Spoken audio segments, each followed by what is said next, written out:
Hello, and welcome to World War II Memory in Putin's Russia, brought to you by the History Department and the College of Arts and Sciences at The Ohio State University, and by the magazine Origins, Current Events and Historical Perspective. My name is Nick Breyfogle. I'm an associate professor of history and director of the Goldberg Center for Excellence in Teaching, and I'll be your host and moderator today. Welcome to everyone, and thank you so much for joining us. Russian President Vladimir Putin has gone to extraordinary lengths to commemorate the Second World War. Even though the war ended over 77 years ago, Putin has made World War II memory central to contemporary Russian national identity. Today, we are privileged to welcome Dr. David Hoffmann, who will explore how war remembrance serves Putin's interests, including with regard to his war in Ukraine. Let's take a moment to get to know our speaker. Dr. David Hoffmann is College of Arts and Sciences Distinguished Professor in the History Department at Ohio State. His most recent publications include an edited volume entitled The Memory of the Second World War in Soviet and Post-Soviet Russia, and a monograph entitled The Stalinist Era. With that introduction, let me mention the plan. Dr. Hoffmann will begin with a presentation on the ways in which World War II is remembered and memorialized in Russia, and then he'll take your questions and we'll open things up for discussion. If you're interested in asking a question, please write it in the Q&A function at the bottom of your screen on Zoom. We'll do our best to answer as many questions as we can in the time that we have, and we've received several questions already in advance. Also, we'd like to acknowledge that the land the Ohio State University occupies is the ancestral and contemporary territory of the Shawnee, Potawatomi, Delaware, Miami, Peoria, Seneca, Wyandot, Ojibwe, and Cherokee peoples. Specifically, the university resides on land ceded in the 1795 Treaty of Greenville and the forced removal of tribes through the Indian Removal Act of 1830.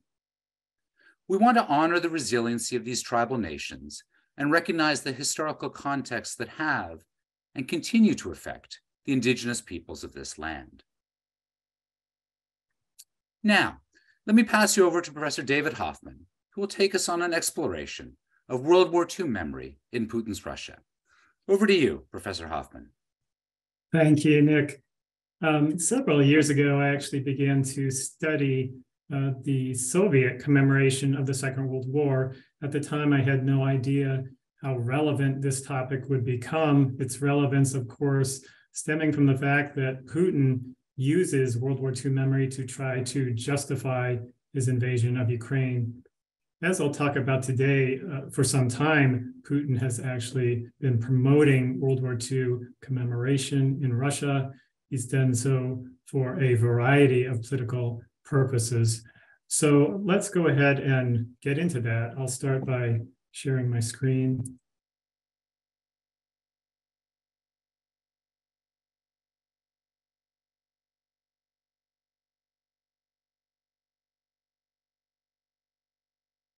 On May 7th, 2000, Vladimir Putin was inaugurated as Russia's new president. He was 47 years old. 2 days later, he addressed a massive parade on Red Square that marked the 55th anniversary of the victory in World War II. He said this, quote, "Glory to the soldiers. They have passed on to us a heroic tradition and have willed that we should celebrate this victory as our own. The years may pass, but the memory of the great patriotic war will remain just as great a lesson for all of us." For the next 22 years, right up to the present, Putin has marked the anniversaries of every major battle of the war. He's presided over annual Victory Day parades on Red Square. He's met with veterans and made visits to memorials. He's emphasized his own personal connections to the war. Now, this is something of a stretch because he was not even alive during World War II. He was born in 1952, 7 years after the war ended. But he has highlighted the fact that his father was wounded in fighting during World War II and that his elder brother died during the siege of Leningrad. So in every possible way, Putin has presented himself as the protector of the memory of World War II and simultaneously he's made World War II memory a pillar of Russian national identity and patriotism. So why is this? Why has the Putin government placed such enormous emphasis on the memory of the Second World War? And why have these appeals resonated with the Russian population? To answer the first question, I'll examine the political utility of war memorialization. In other words, I'll look at how war commemoration serves the Russian government. And on the second question, why these appeals resonate, I'll describe how a particular narrative of the war became deeply ingrained in the minds of Russian citizens. This will involve analyzing continuities between Soviet and post-Soviet war commemoration. Soviet meaning the period up to 1991, post-Soviet, the period after the collapse of the Soviet Union. In many ways, war memory in Russia today draws on Soviet-era narratives and symbols. But there are also significant discontinuities. And in the second half of the talk, I will take time to show how World War II memory under Putin is different from war commemoration of the Soviet era. Hopefully, this will shed light on Russian politics today, including how World War II memory informs Putin's propaganda about his war in Ukraine. So, why has Putin put enormous emphasis on World War II commemoration? It has to do with the political utility of war memory. Almost all studies of war commemoration show this, regardless of the country or the time period. The memory of the war reflects not just the events of the past, but the political needs of the present. In the case of post-Soviet Russia, World War II memory filled a political need. The collapse of communism in 1991 left a large ideological void. And during the 1990s, Russia experienced not only economic decline, but a crisis of national identity. Having rejected the communist past, the Russian government searched for alternative traditions to unify the population. Here, the Tsarist era did not offer very much, particularly under the last Tsar, Nicholas II. Russia had been weak and divided. What stood out as the finest emblem of national pride was the historic victory in World War II. So the Putin government fastened on World War II memory to try to build Russian patriotism and unity. Putin in a 2011 speech even called war memory, quote, excellent cement to unite people into one indivisible Russian nation.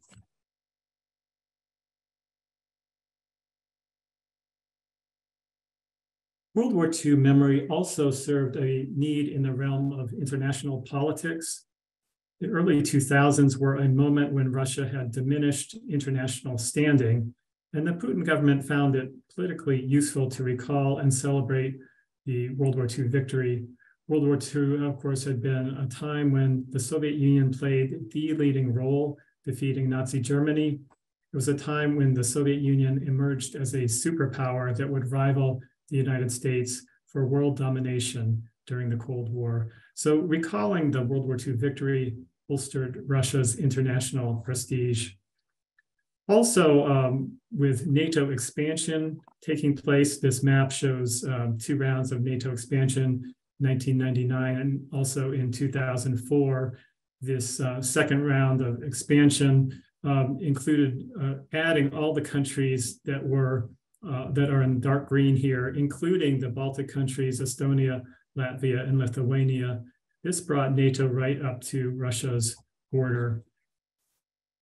So with NATO expansion, Putin found it advantageous to recall a time when Russia had triumphed over a Western aggressor. It was a way to emphasize past Russian military glory at a time of perceived military threat. War commemoration also allowed Russia to amplify its version of World War II.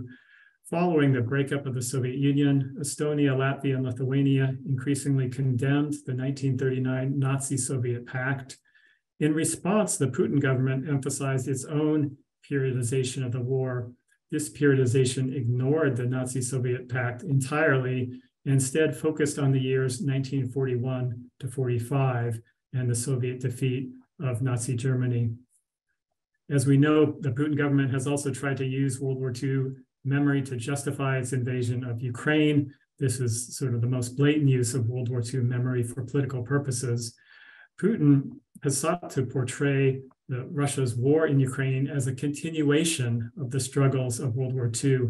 This slide shows a poster in Crimea prior to the 2014 referendum. That is just after Russia had seized Crimea, when a referendum was held and Ukrainian citizens had to vote on whether to join the Russian Federation or remain part of Ukraine. This poster portraying Ukraine as a Nazi state. I'll come back to this issue later when discussing Holocaust remembrance, but clearly the Putin regime was attempting to use World War II memory to legitimate its invasion of Ukraine. First, though, I want to address a broader question, and that is, why does World War II commemoration still hold meaning for the Russian population? It has now been over 77 years since the end of World War II. There are very few Russians still alive who lived through the war. This photograph, in fact, shows a picture of what they call the Immortal Regiment. It used to be that Soviet veterans of World War II would march in Victory Day parades. There are very few of them left alive today. Those who are alive can't march in the parades anymore. So they've been replaced by this so-called Immortal Regiment, Russian citizens holding photographs of their ancestors who fought during the war. This was originally a grassroots movement, but it's been co-opted by the Russian government. In fact, you can see here at the bottom in the middle, Putin marching with the Immortal Regiment, holding a photograph of his father. So the vast majority of Russians today have no personal memory of the war, and yet it's clear that World War II commemoration does resonate with at least many Russian people. The Victory Day is the most popular holiday in current day Russia. And to try to understand the continued appeal of World War II memory, we need to look back to the Soviet period. Soviet commemorative culture surrounding the war was pervasive in education and public life. For decades, people were immersed in World War II memorialization and official narratives about the war. You can see this perhaps most clearly in the realm of education. Soviet school textbooks from the 1940s through the 1980s emphasized the importance of the war. All editions relied on the same World War II periodization, the same stories, the same heroes. Even after the collapse of the Soviet Union, the same war narratives continued to be used in Russian schools. Book learning in Soviet schools was augmented by school museums, field trips to monuments, and ceremonies to honor veterans. That's what's shown in this photograph, Soviet school children honoring World War II veterans in a ceremony. The speeches at the ceremonies all used the same phrases about ruthless invaders, heroism, unity, and self-sacrifice, the same phrases that are used in speeches in Russia today. So the pervasiveness of this commemorative culture meant that it became deeply ingrained in many people's thinking. And the result was that there are strong continuities between Soviet and post-Soviet war memory. Current Russian war memory draws extensively on Soviet myths, symbols, and rituals. The master narrative of the war is largely the same, minus the leading role of the Communist Party. During the Soviet era, the Communist Party was always credited with the victory. That's no longer the case. But the master narrative still tells of a fascist invader that was vanquished by the people's unity and the Red Army's heroism. All suffering is attributed to the enemy, while leadership failures and popular panic are not mentioned. It's a story of heroism and sacrifice that resulted in triumph, with an emphasis on popular unity as the key to victory. To illustrate the degree to which this official narrative came to permeate popular consciousness, I'll use the example of how it influenced even the memories of those who fought in the war. As I said, today almost all veterans have passed, but in oral history interviews 25 years ago with Soviet World War II veterans, scholars found that these veterans could not recall much beyond the official history of the war. It's kind of a curious fact. They seemingly had forgotten all the negative aspects of the war, the blunders, the repression. Instead, they simply repeated platitudes about the Red Army's bravery. So why was it that personal memories were so influenced by official commemoration?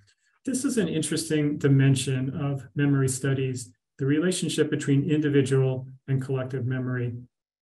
Maurice Halbwachs, who was the founder of studies of collective memory, posited that all memory is essentially social. In contrast to Sigmund Freud, Halbwachs argued that people's memories cannot be purely individual because they are formed through communication with others. And recent neurological research tends to support Halbwachs' ideas. The process by which information is stored in people's long-term memory involves physiological changes in neural networks, changes that require rehearsal and meaningful association. So in other words, this fundamentally associative nature of human memory means that people's recollections are shaped by the narratives that they have heard. That was certainly true for Soviet war veterans. For those who did not live through the war, the official narrative holds even more sway. The Soviet government monopolized all ideological resources. It presented one official account of World War II. Censorship prevented alternative accounts from circulating. The same is almost true in Russia today. A 2014 law prohibits, quote, the dissemination of false information about the Soviet Union during the Second World War. So this official story of the war as a moment of national unity has been the dominant narrative, and it continues to resonate with Russian people. Well, let me now shift to talk about some of the discontinuities between Soviet and post-Soviet war memory, because in addition to continuities, there also are important differences. And these differences tell us a lot about the use of war memory by the Putin government. During Soviet times, as shown in this poster, the war was remembered as a pan-Soviet victory, not an exclusively Russian victory. The many nationalities of the Soviet Union, including Ukrainians, were given credit for the victory. And it was this quote unquote brotherhood of Soviet peoples that was shown as having defeated the fascists. That is no longer true in the post-Soviet era. This idea of a brotherhood of peoples has been dropped. The war is now portrayed as Russia's victory alone. In fact, Putin even stated that because Russia had the most casualties in the war, it deserves sole credit, saying, quote, "We are the country of victors." Connected with this is another discontinuity, and that is the prominent role of the Russian Orthodox Church in war commemoration. This had not been the case during the Soviet era, when the Orthodox Church was largely prohibited from operating and organized religion was persecuted. In post-Soviet Russia, the Orthodox Church has been given a prominent place by the Russian government, including a prominent role in World War II commemoration. This photograph shows the recently opened Cathedral of Russian Armed Forces. It was opened and consecrated 2 years ago in 2020.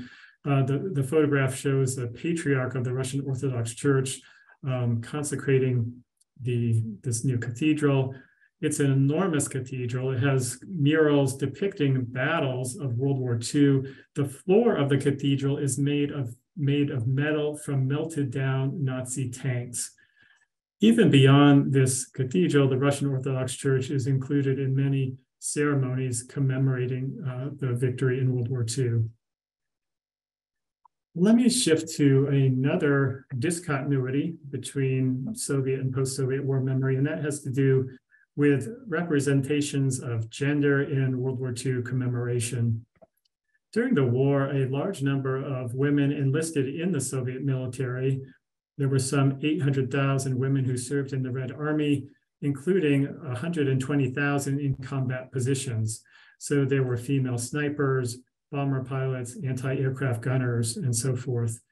And one would expect that there would have been some recognition of women's military service after the war.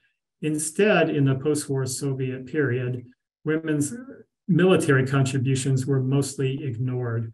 Soviet war memorials depicted soldiers exclusively as men. There were no statues of female soldiers. Now, there were a few female figures in these monuments. This photograph here shows the Battle of Stalingrad Memorial, and the central figure, in fact, is a statue of Mother Russia. But this, of course, is an allegorical figure. The other statues in Soviet war memorials show women only in traditional feminine roles, that is, as mothers in mourning, as nurses, or as victims. This post-war erasure of women's military contribution extended to other forms of cultural remembrance as well. It's true for literature, films, history books. All these downplayed or ignored women's military contributions. So we might ask why that is, why women's military contribution to the war victory was not recognized, was forgotten in the post-war Soviet period. War for any society marks a rift, a disruption of normal life due to wartime mobilization and loss. This was particularly true for the Soviet Union due to the enormous scale of death and devastation during the war. The way the war was remembered served to repair that rift, to reestablish societal norms. In the Soviet case, war memory acted to reestablish the pre-war gender order. Of the 27 million Soviets killed in the war, 20.5 million were men. And the numbers, this meant for enormous demographic imbalance after the war. Women greatly outnumbered men, particularly in the sort of age 20 to 40 cohort. Many male veterans who survived the war were disabled due to war injuries. All of this created the potential for a crisis of masculinity after the war, but official Soviet culture, including war monuments, served to try to buttress male authority by portraying men as strong, heroic, and courageous. This slide shows a photograph of another statue at the Battle of Stalingrad Memorial. It shows a male soldier, bare-chested and muscular, a machine gun in one hand, a grenade in the other. Meanwhile, women in Soviet war memorials were often portrayed in traditional female roles and as subordinate to men. Particularly, they were presented as mothers. Here is a photograph of a statue of a mother in mourning holding her fallen son. Memorialization always involves not only remembering, but also forgetting. One thing forgotten in Soviet war monuments was the combat role of female soldiers. And this, of course, had real consequences in that it reinforced traditional gender roles. An opportunity to further the goal of gender equality was lost. Instead of presenting women as comrades in arms, post-war commemoration presented them as victims, nurses, or as mothers in mourning. Interestingly, that has actually changed in the post-war Soviet period. The role of female combatants is now being remembered, even highlighted. This is a poster from a 2012 Russian television series called Night Swallows. It was based on the true story of a squadron of female bomber pilots in World War II. So here we see 7 decades after the war, female combatants finally being widely acknowledged. The same was true with a 2015 Russian film, The Battle for Sebastopol.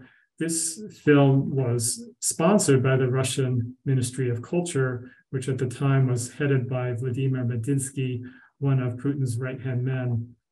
The film tells the true story of Lyudmila Pavlichenko, a sniper in the Red Army who had over 300 confirmed kills during World War II. In the post-war Soviet Union, female soldiers had to leave military service. Today, Russian women can volunteer for the Russian military. In fact, they make up about 10% of the Russian armed forces, though they are not placed in combat roles. So the memory of female soldiers in World War II, in some sense, can provide a role model to help recruitment into the Russian military. Okay, let me turn now to one more discontinuity between Soviet and post-Soviet World War II remembrance, and that is remembrance of the Holocaust, which is quite different today than it was in Soviet times. In the Soviet period, the Holocaust was entirely left out of World War II memory. Soviet officials did not recognize Jewish suffering as distinct. They did not want the Holocaust to overshadow the losses of the Soviet people as a whole during the war. So in Soviet accounts, any mention of Holocaust massacres was described as the fascist murder of civilians, with no acknowledgement that these civilians were Jewish. Here is a statue at Babin Yar, which is a ravine outside of Kiev, where Nazi SS troops machine gunned to death tens of thousands of Jewish men, women, and children in the fall of 1941. For decades, there was no monument at this site at all. Finally, in 1976, a monument was erected, but it made no reference to the fact that the victims of this massacre were Jewish. But recently, there's been a change under the Putin government. The Holocaust has become an important part of Russian war memory. Here is a poster from a Russian film, 2008 film, Sobibor. The title of the film takes its name from the Nazi death camp. This film tells the true story of a Jewish Red Army soldier, Alexander Pechersky, who organized a successful revolt at Sobibor and escaped from this death camp. So why is it that the Putin government has made the Holocaust a prominent part of World War II remembrance? Initially, the Putin government began doing this to use the Holocaust as a weapon in foreign policy to criticize the Baltic countries. Beginning in 2004, the Russian ministry invoked the Holocaust to condemn Nazi collaborators in Latvia. The Russian delegation to the UN has even sponsored resolutions condemning fascists in Latvia for participating in the Holocaust. And then with the 2014 Russian seizure of Crimea and involvement in the war in Donbass that occurred with separatists there, also 2014, the Russian government began to focus on the Holocaust in Ukraine. At the time, Putin explicitly referred to World War II history, condemning Ukrainian nationalist Stepan Bandera for collaborating with the Nazis. He then began to talk about neo-Nazis in present-day Ukraine. This rhetoric, of course, ultimately providing Putin's justification for his invasion of Ukraine. In Putin's speech of February 21st, 2022, this just on the eve of the invasion of Ukraine, Putin said the invasion was necessary to protect ethnic Russians from neo-Nazis. He said that Ukrainian neo-Nazis will, quote, kill innocent people just as members of the punitive units of Ukrainian nationalists and Hitler's accomplices did during the Great Patriotic War. He also went on to say that the purpose of Russia's invasion was to prevent genocide and to, quote, demilitarize and denazify Ukraine. So in other words, Putin invoking Ukrainian collaboration in the Holocaust to then claim the presence of neo-Nazis in Ukraine today and in turn justify his invasions. Of course, there's no truth to Putin's claims. The fact that the president of Ukraine, Volodymyr Zelensky, is Jewish, this belies the idea that Ukraine is under the control of neo-Nazis. Some of Zelensky's ancestors were killed in the Holocaust. His grandfather, in fact, fought in the Red Army against the Nazis during World War II. Well, all this leads me to a final question, and that is, how effective are Russian attempts to use World War II memory to build support for the current war in Ukraine? This is very difficult to gauge. I can only give a sort of speculative answer to this question. We don't have reliable information about public opinion in Russia today. There's no reliable public opinion polling. Of course, any sort of open opposition to the war can lead to imprisonment for Russian citizens. So it's not as if we can get a sense based on open demonstrations against the war. There have been government rallies to show support for the war. That's what is pictured in this slide. Though these, of course, are staged rallies, they're not a genuine expression of support for the war. We have other evidence indicating a lack of support for the war. This slide shows the scene at Russia's border with Georgia in September of 2022. Young men fleeing Russia to avoid conscription into the Russian army. So this indicating certainly a lack of support for the war effort. So World War II memory may help build support among some segments of the population, but certainly not everyone in Russia. And the problem is, I think, not so much that World War II memory lacks meaning for the Russian population. I think it does have a lot of meaning. The problem is that World War II is a poor analog for Russia's current war in Ukraine. Not only do these attempts to try to portray Ukrainian leaders as neo-Nazis seem ridiculous, World War II was always portrayed as a defensive war. In official depictions, Soviet aggression from the early years of the war, 1939 to 40, was entirely forgotten. The war instead was remembered as a defense of the motherland against fascist invaders. And the invasion of Ukraine is so clearly a war of aggression that it's very difficult to recast it and say that it's a defense of Russia, even though, of course, that is what that Putin is trying to do.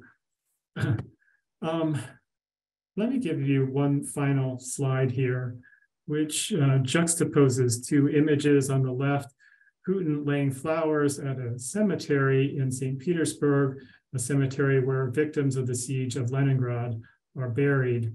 And on the right, a photograph from the siege of Mariupol, where Ukrainian civilians are trying to flee Russian artillery strikes.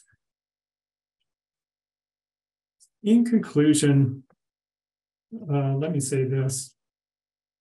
William Faulkner famously wrote, quote, "The past is never dead, it is not even past." Looking at World War II memory, we can certainly say that is true in Russia today, but that is not the whole story, because most events of the past are in fact forgotten. That makes it all the more important to ask why certain events are remembered and to analyze how those events are portrayed. World War II in the Soviet Union was an event of enormous trauma and loss. It was also a military victory of great historical importance.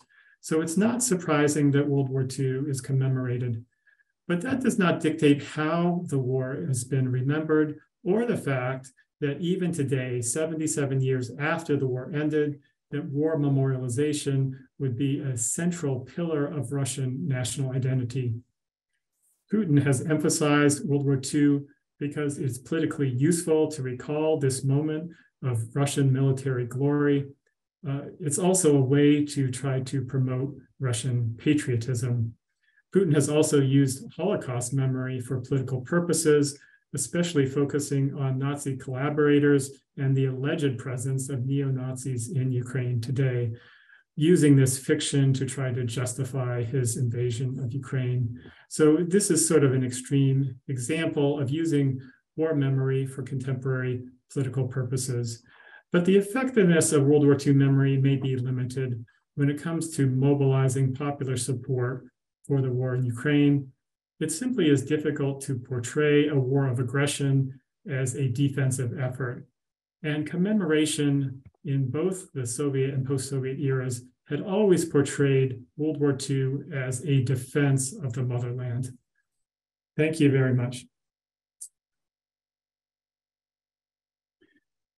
David, thank you so very much for that fascinating talk and the exploration of the way in which World War II has been remembered and memorialized and discussed across both the Soviet era and now the Putin era. No, it's just marvelous. As a reminder to everyone who's with us today, if you have questions for Dr. Hoffmann, please write them in the Q&A, and I'll do my best to ask them. We had one come in while you were talking, David, and in fact, we've had several questions that are interested in thinking across different chronologies or looking at different subgroups or generations within Russia to kind of question whether there's a consistent understanding of World War II across the population and across time. But let me start with this one, which asks, so what did World War II memory look like during the Yeltsin years? Was it more of a continuation of Soviet tropes, or do we see shifts more closely resembling what we have in the Putin era? Or are we able to tell, given just the sort of short number of years that Yeltsin was in power? Yes, that's a good question. There was something of a decline in World War II commemoration during the Yeltsin years. You know, the World War II memory had been so closely associated with the Soviet regime. It was something that, especially during the Brezhnev era, the Soviet government had used as a way to sort of legitimate its rule. And so it actually was the case that there was, I think, a bit of a reaction against that immediately after the collapse of the Soviet Union. It's not that World War II memory was completely forgotten.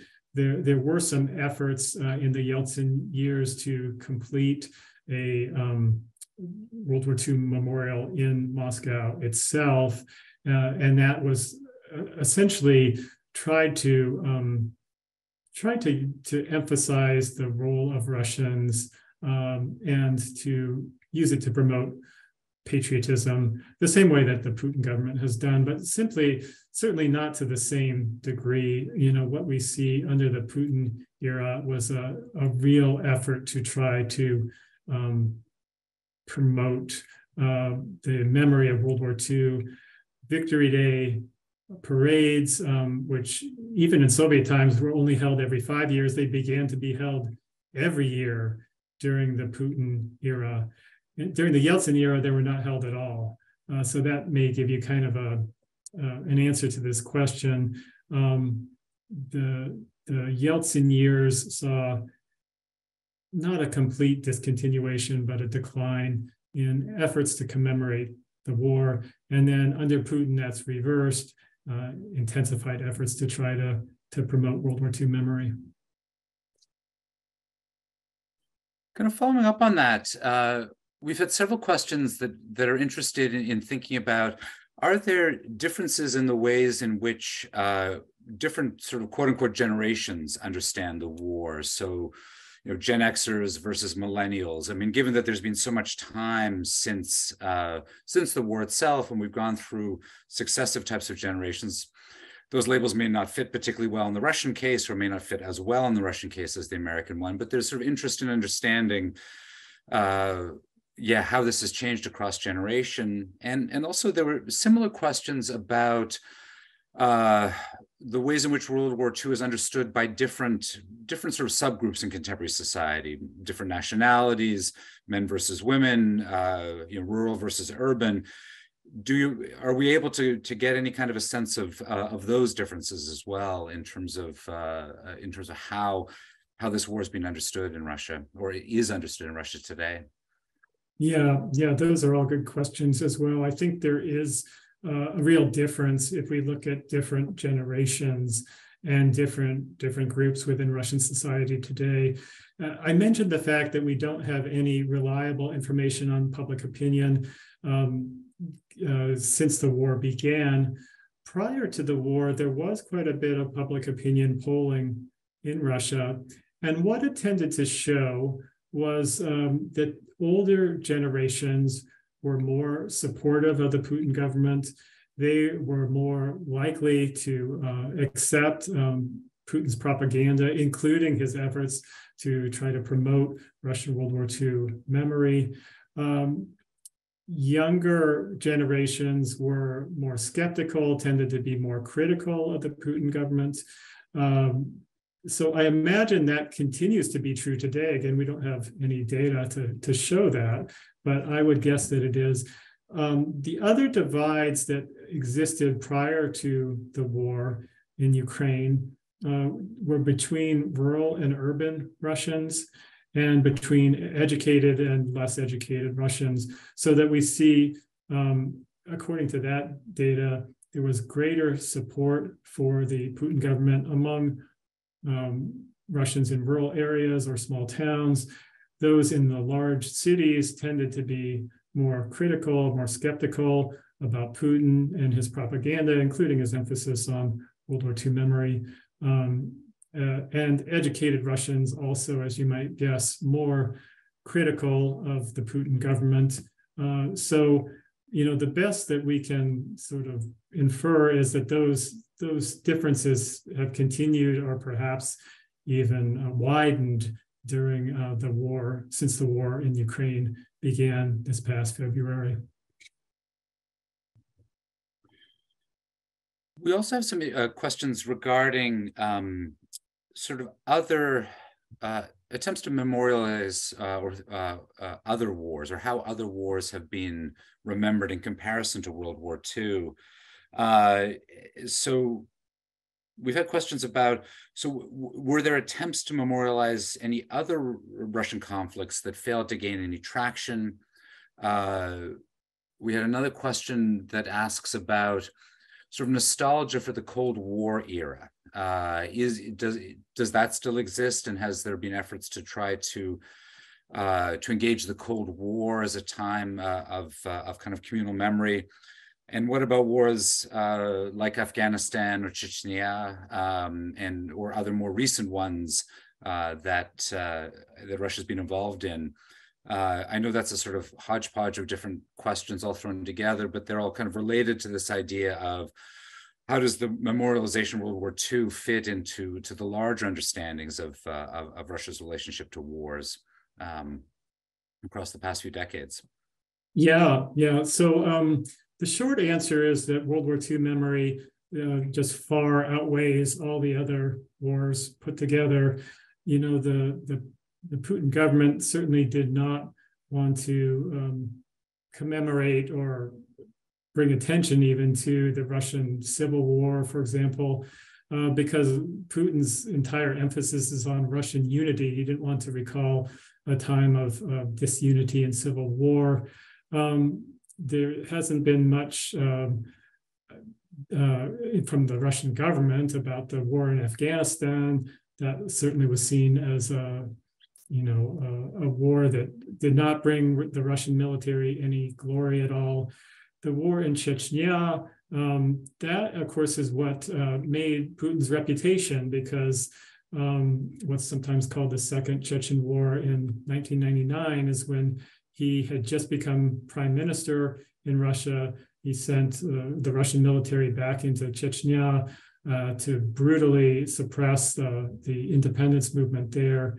And yet there's not a lot about that either. I think partly, once again, because it sort of shows internal divisions within Russia. Instead, World War II is the event that showed all people coming together to defend the motherland against the external invader. Now, on the question of the Cold War, that's sort of interesting because there had not been a lot about that previously, but just within the last year with the war in Ukraine, in a sense, we can see Putin making allusions to that, because he increasingly has emphasized that this war in Ukraine is not just against Ukrainian neo-Nazis, it's against the West, it's against NATO, it's against the United States. Those are all, once again, the enemy, just as they had been during the Cold War. So without really invoking the Cold War explicitly, we can perhaps see that Putin is invoking it with all his references to the menace posed by the West and by NATO in particular. No, wonderful. We've had a couple of questions too about so how people remember things and how their sort of ideas about the past are embedded or created.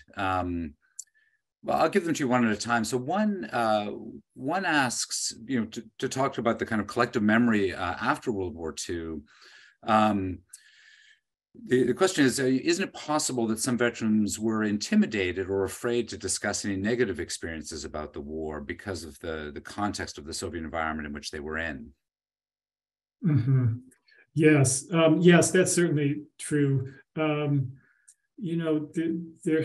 were some accounts that actually came out only after the end of the Soviet era, so in the 1990s under Yeltsin, where Red Army veterans actually criticized the way the war had been remembered and said that, no, it was not all glory. There was enormous loss. There was enormous suffering. There were veterans who even recalled that there had been popular panic, soldiers, fleeing the front lines, all these negative things that had been covered up, for decades. The fact that the Soviet government had made the war such an important symbol, it meant that any negative aspects of the war were not really allowed to be portrayed.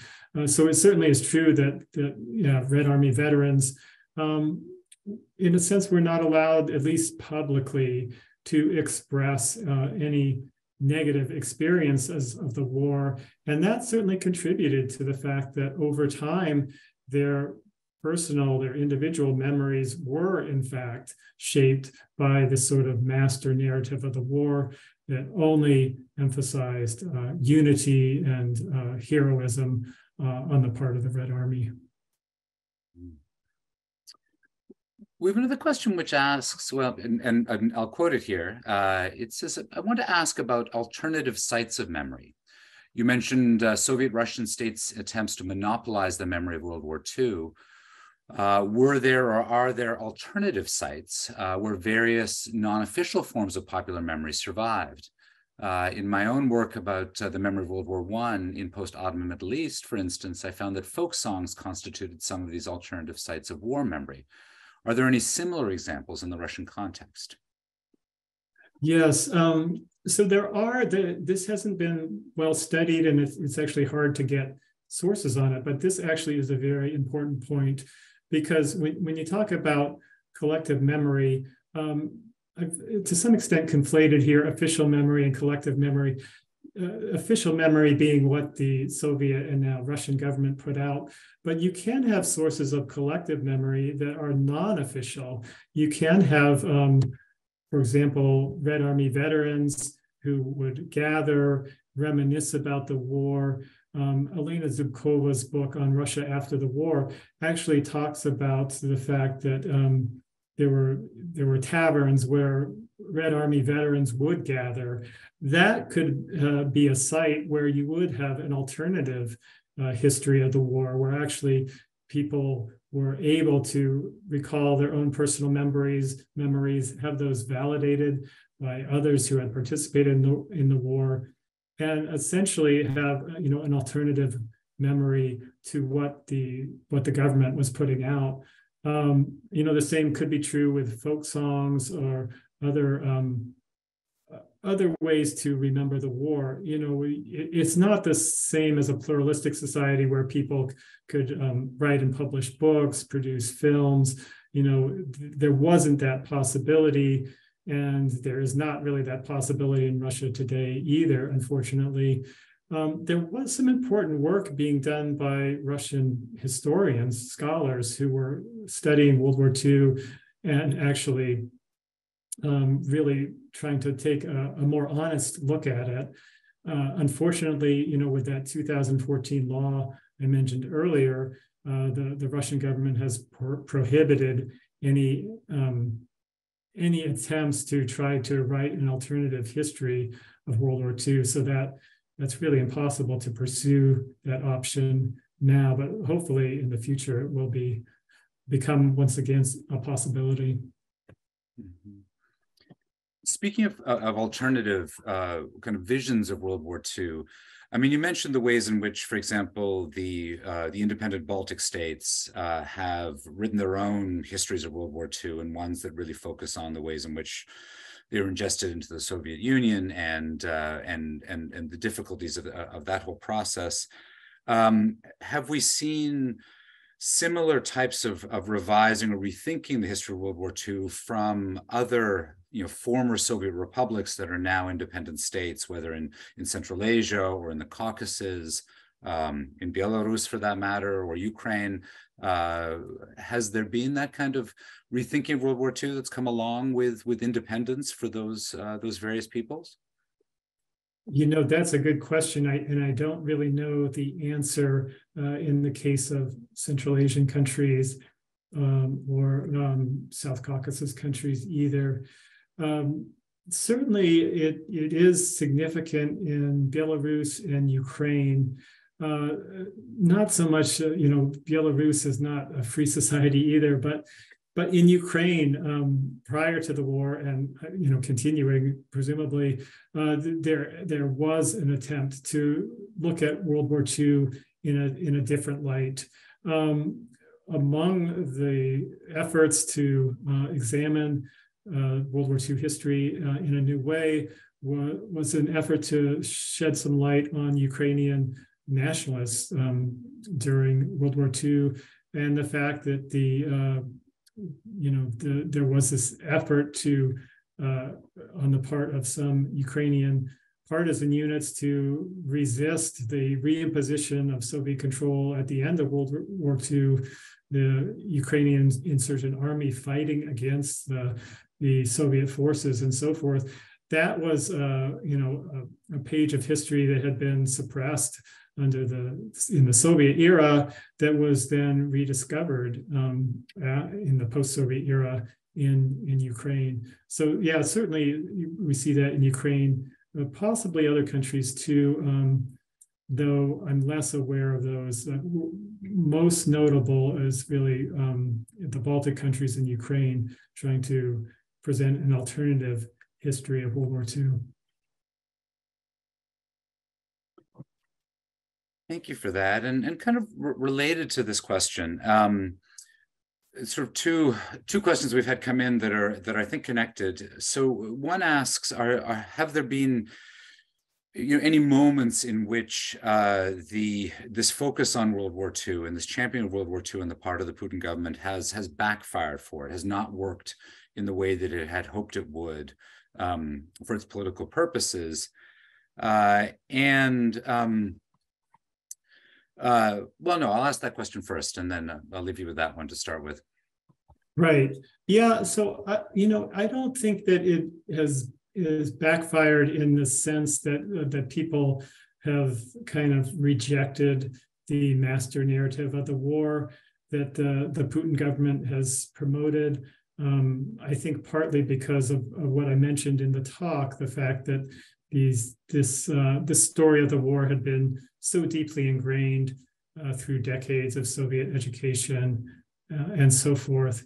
Now, it is, as I also mentioned in the talk, a different story to say, does this effort to promote World War II memory actually translate into support for the invasion of Ukraine? There, I think the answer is much more mixed. Those Russians who support the war effort, of course, they've been subjected to a lot of propaganda on Russian television, propaganda, that portrays Russian-speaking Ukrainians as the victims of this these efforts, the shelling of Donbas region by Ukrainian forces and so forth.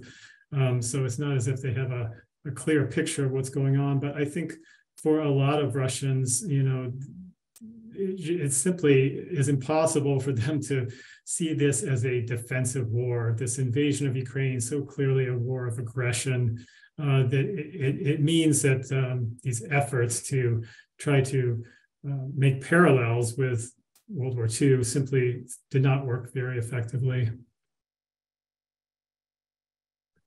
We've had a question come in that connects with this sort of a link between history and the justification of the war in Ukraine. It's going to take us a little bit out of World War II, but hopefully not too far. The question is, Putin has referred to the expansion of the Russian Empire by Peter the Great when promoting his views on the war in Ukraine. Is Putin promoting this as a type of memory? Is Putin promoting this as a type of memory based on historical teaching of the past to strengthen his own image in Russia and internationally? Are Russians influenced by this?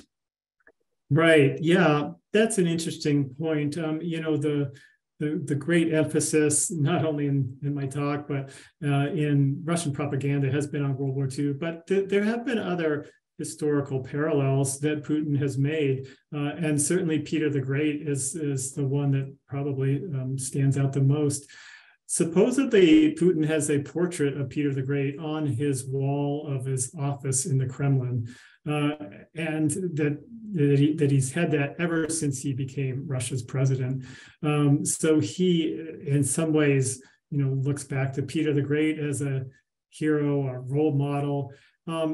This I think accounts for the fact that he has talked in this invasion of Ukraine as talked in terms of making a parallel with what Peter the Great did. He said these are lands that Peter the Great fought for. Peter the Great,